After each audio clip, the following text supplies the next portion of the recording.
Iya, terima kasih Anda masih menyaksikan Gapai Kemuliaan Ramadan. Kita lanjutkan kembali pembahasan. Kita lanjutkan ke nasihat berikutnya.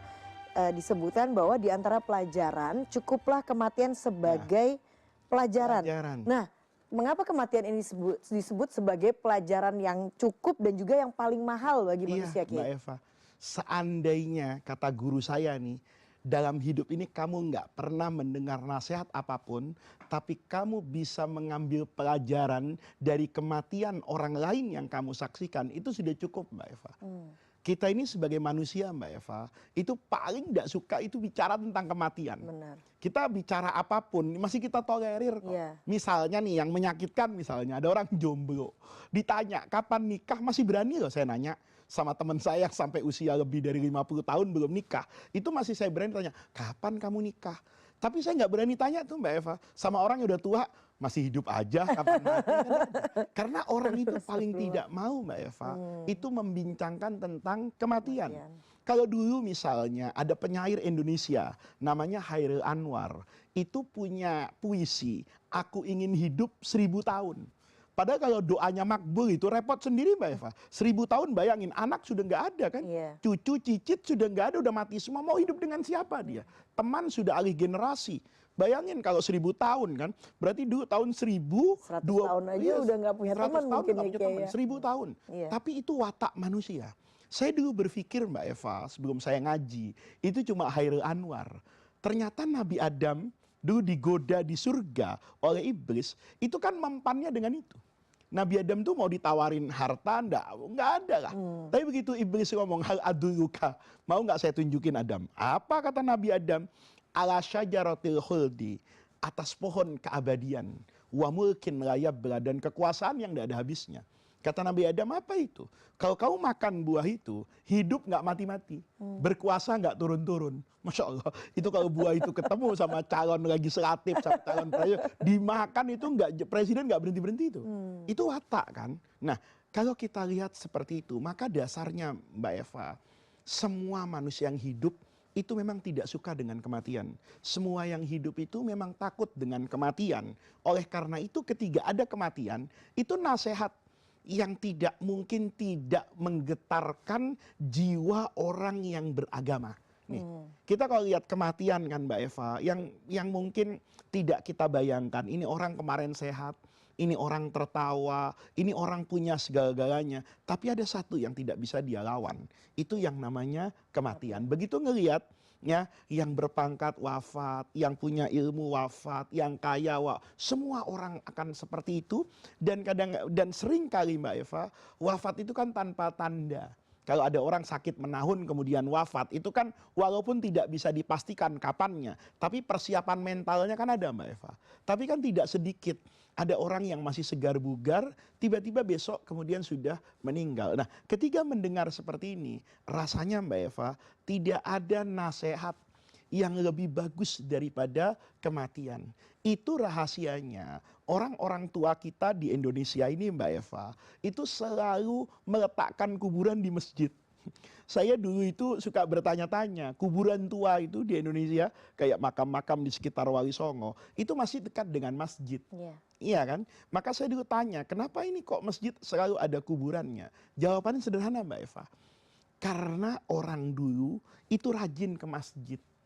Maka kalau dia 5 waktu ke masjid, lihat kuburan, Kuburan. rasanya pulang dari masjid, nggak mungkin selingkuh Mbak Eva. Kenapa? Habis lihat kuburan. Masuk ke masjid, yakin dia akan sholat khusyuk. Kenapa? Ngelihat kuburan.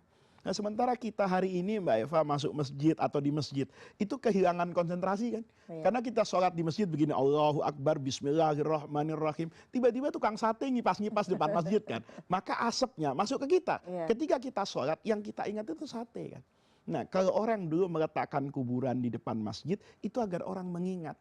Sepanjang apapun kamu melangkah, selama apapun kamu di dunia ini, cepat atau lambat, nasibmu akan sama dengan ini. Nah, itu yang dikatakan adalah nasihat terindah. Kalau sudah mati, mau apa lagi Mau apa kamu? lagi? Nggak ada lagi. Nggak ada lagi penyesalan, nggak ada lagi ibadah, nggak ada lagi yang bisa kamu tambahkan.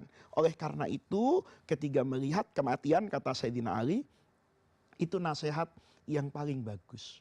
Maka dulu Mbak Eva, guru saya, itu sering banget wanti-wanti kita. Kamu ini jadi manusia nakal, wajar kata guru saya. Tapi hati-hati, kalau sampai berkaitan dengan mati dan kuburan, hatimu tuh sudah tidak ada rasa takut dan khawatir. Itu tandanya kamu bukan lagi orang yang baik.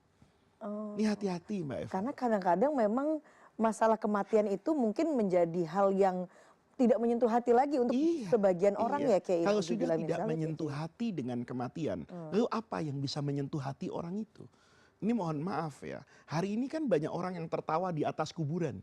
Ada orang, maaf Mbak Eva ya, pacaran loh Iya, iya, di iya. atas kuburan. Itu semati-matinya hati manusia.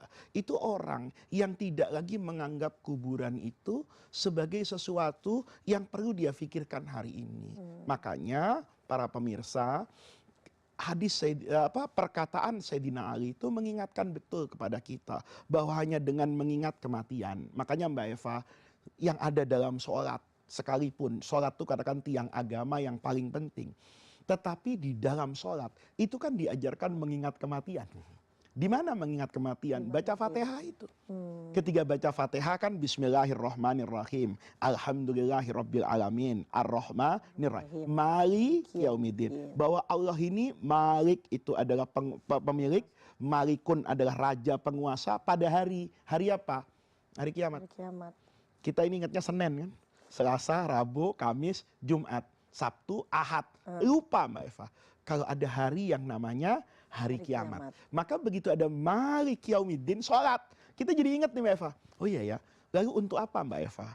Kaya di hari Senin, kalau bangkrut di hari kiamat. Lalu apa manfaatnya? Dihormati dan punya jabatan di hari Selasa. Kalau jabatan dan kekuasaan itu hanya mendatangkan penyesalan dan konsekuensi nanti di hari akhirat.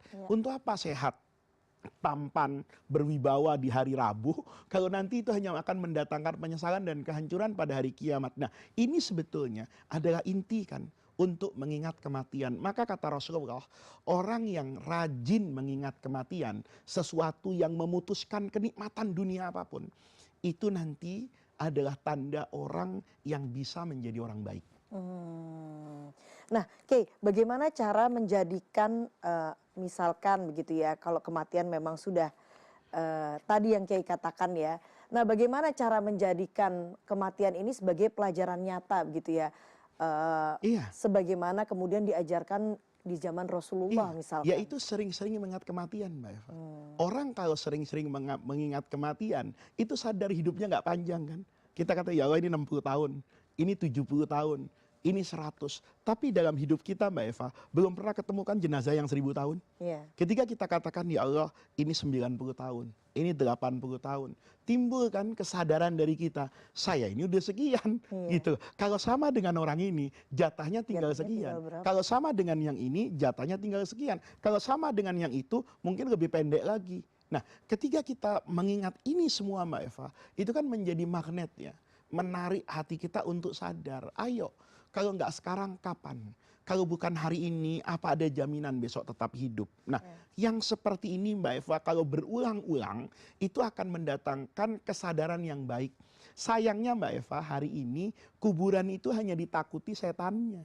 Setannya juga aneh-aneh, ya kan? Bahkan kalau kita lihat stand up komedi itu bilang, setan Indonesia tuh hebat, berpendidikan katanya Mbak Eva, karena suster dan sebagainya, itu kan D3 atau S1. Nah, yang salah kan itu, yang kita takuti itu hanya bayang-bayang tentang makhluk gaib kan, tetapi kita tidak takut apa yang akan terjadi di bawah kubur itu ketika kita masuk ke sana. Di situ ada pertanyaan, di situ ada fit and proper, di situ ada banyak konsekuensi hukum. Nah, ketika kita menyadari itu dengan baik dan kita sering-sering ke sana, maka kita jadi orang baik kan Mbak Eva. Karena sering mengingat itu. Jadi ini penting sekali para pemirsa, kuburan itu tidak identik dengan kemusyrikan loh. Kuburan itu sejatinya itu identik dengan keimanan. Orang yang sering datang ke kuburan itu juga mendapatkan pelajaran buat yang hidup maupun yang mati. Misalnya Mbak Eva, ada orang soleh. Saya lahir dalam tradisi Nahdlatul Ulama. Jadi sering banget ziarah ke makam-makam aulia untuk bertabarruk dan bertawassul kepada tempat-tempat yang baik. Maka ketika di sana, itu kuburan Mbak Eva, itu juga memberi pelajaran buat saya. Misalnya kalau Mbak Eva ke Tuban, itu untuk ke makamnya Sunan Bonang, Bonang.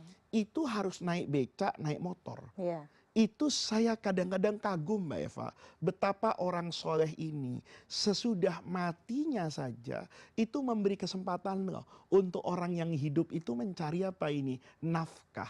Bayangkan seandainya akumulasi kegembiraan orang mendapatkan rezeki ini, kemudian mengadu kepada Allah, ya Allah karena banyak orang yang yasinan di sana, ada orang yang tahlil di sana, ada orang ini, alhamdulillah ya Allah, saya hari ini dapat 10 kali tarikan. Sekali tarikan 15.000, 150.000. Dengan itu anak saya bisa makan, istri saya bisa belanja. Coba lihat. Iya. Maka kematian orang yang soleh itu mengajarkan kepada kita Mbak Eva, bahwa ternyata orang yang memberi manfaat kepada orang lain, itu hidup kematiannya, itu diberi oleh Allah itu kematian terindah. Iya. Ketika kita melihat kematian orang juga kadang-kadang unik Mbak Eva.